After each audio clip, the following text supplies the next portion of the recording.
মহাকাশের অসীম অন্ধকার চিরে পৃথিবী থেকে হাজার হাজার কিলোমিটার দূরে মঙ্গল গ্রহে একদল বিজ্ঞানী তাদের গবেষণার কাজে ব্যস্ত ছিল। পৃথিবী থেকে পরিচালিত এক বিশেষ মিশনের অধীনে এই বিজ্ঞানীরা মঙ্গল গ্রহের মাটি ও পরিবেশের নমুনা সংগ্রহ করছিলেন। তাদের উদ্দেশ্য ছিল মঙ্গলের ভূগঠন, সম্ভাব্য প্রাণের অস্তিত্ব এবং ভবিষ্যতে মানব বসবাসের উপযোগিতা নির্ধারণ করা।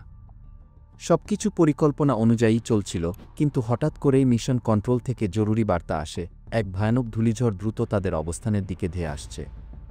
মিশনের নিয়ম অনুযায়ী ঝড় শুরু হওয়ার আগেই তাদের অবশ্যই মহাকাশযানে ফিরে যেতে হবে। সবাই দ্রুত তাদের কাজ শেষ করে স্পেসশিপের দিকে রওনা দেয়।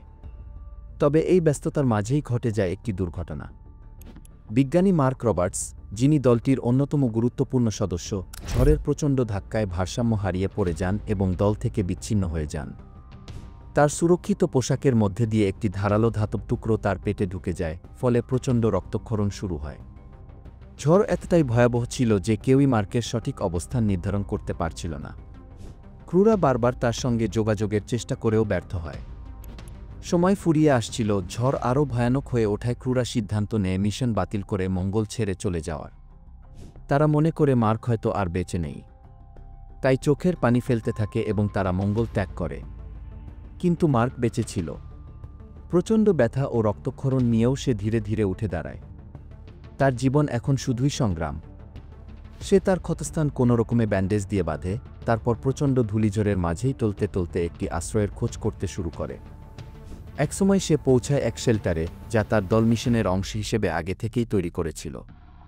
এটি ছিল একটি ছোট গবেষণা কেন্দ্র, যেখানে কৃত্রিমভাবে পৃথিবীর মতো অক্সিজেন এবং তাপমাত্রা নিয়ন্ত্রিত করা হয়েছিল। কোনোভাবে ভেতরে ঢুকে সে দরজা বন্ধ করে দেয়, তারপর ক্লান্তিতে মাটিতে লুটিয়ে পড়ে। জ্ঞান ফেরার পর মার্ক উপলব্ধি করে সে এখন সম্পূর্ণ একা। সবচেয়ে ভয়াবহ বিষয় হল, পরবর্তী মহাকাশ মিশন মঙ্গলে পৌঁছাতে আরও 4 বছর লাগবে। এতদিন সে কিভাবে বেঁচে থাকবে? শেল্টারে থাকা খাবারের পরিমাণ খুবই সীমিত, যা হয়তো কয়েক মাসের বেশি চলবে না। মার্ক সিদ্ধান্ত নেয় তাকে অবশ্যই নিজের খাবার উৎপাদন করতে হবে।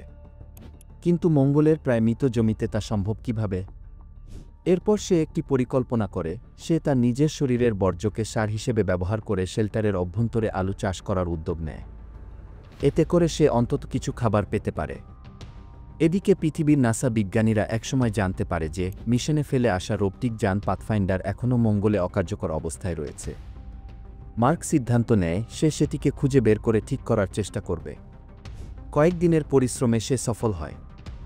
পাথফাইন্ডার ঠিক করার পর সে পৃথিবীর সঙ্গে পুনরায় যোগাযোগ করতে পারে। নাসার বিজ্ঞানীরা অবাক হয়ে যান, মার্ক এখনও বেঁচে আছে। নাসা ও মার্কের ক্রু সদস্যরা খবর পেয়ে উচ্ছ্বসিত হয়। কিন্তু বিপদ এখনও শেষ হয়নি। মার্ক জানত 4 বছর পর যে মিশন মঙ্গলে আসবে, সেটি তার অবস্থান থেকে প্রায় 3200 কিলোমিটার দূরে অবতরণ করবে। তাকে কিভাবে এত দূরে যাওয়া সম্ভব? তার কাছে ছিল একটি সৌরশক্তি চালিত রোভার, কিন্তু সেটি দিয়ে এত লম্বা পথ পাড়ি দেওয়া সহজ নয়।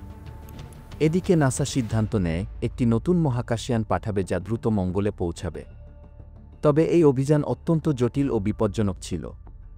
মার্ক প্রতিদিন খাবার হিসাব করে খেতে থাকে, কারণ তাকে আরও 1 বছর টিকে থাকতে হবে।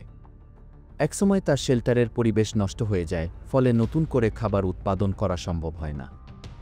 সে যতটুকু খাবার বেঁচে আছে তা দিয়েই বেঁচে থাকার চেষ্টা চালিয়ে যায়।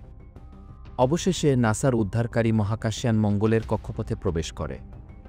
কিন্তু একটি বড় সমস্যা দেখা দেয়, তারা নির্দিষ্ট স্থানে ল্যান্ডিং করতে পারছে না। এর ফলে নতুন একটি পরিকল্পনা করা হয়।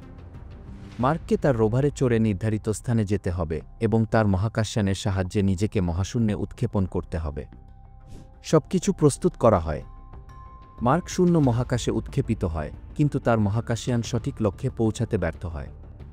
তখনই তার পুরনো ক্রু সদস্যরা ঝুঁকি নিয়ে নিজেদের মহাকাশযানটি বিপজ্জনকভাবে নিচে নামিয়ে এনে মার্ককে ধরে ফেলে। মিশন সফল হয়। মার্ক পৃথিবীতে ফিরে আসে, যেখানে তাকে বীরের মতো স্বাগত জানানো হয়। এই গল্প শুধু একজন বিজ্ঞানীর বেঁচে থাকার কাহিনী নয়, এটি এক সাহসী মানবের অদম্য লড়াইয়ের গল্প। এটি প্রমাণ করে সত্যিকারের সংকটে পড়ে গেলে মানুষের মনের শক্তিই তাকে বাঁচিয়ে রাখতে পারে।